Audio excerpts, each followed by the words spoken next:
আমার বরকে ভিজে ভিজে বাজার পাঠিয়েছিলাম আলু আনতে। শুধুই বলে বউ আমার আলু আনতে পাঠায়, চিৎকার চব্য করে। ঘুম থেকে তুলে আলু আনতে পাঠিয়েছিলাম ভিজে ভিজে। আজকে সারাদিন বৃষ্টি হয়ে যাচ্ছে, আজকে কেন কাল থেকেই বৃষ্টি হয়ে যাচ্ছে।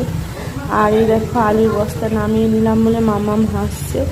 আর আলুর বস্তাটা আমি ঠিক করে এখন রেখে দিই। আলু না হলে কিছু হয় বলো? যে কোনো তরকারি আলু না দিলে আমার ভালো লাগে না।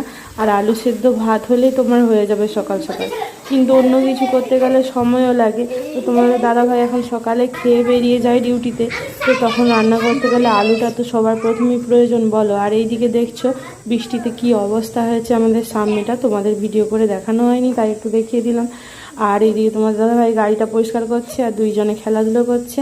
আর আমার ওপরে একটু রাগ হয়ে গেছে, সকাল সকাল তুলে বাজারে পাঠিয়েছি বলে। চলো বাজারগুলো এসে গেছে, এবার রান্না করে নিই। ভাতটা হয়ে গেছে, বাকি সব কিছু এবার করবো। টাটা বন্ধুরা, ভালো থেকো, সবাই সুস্থ থেকো।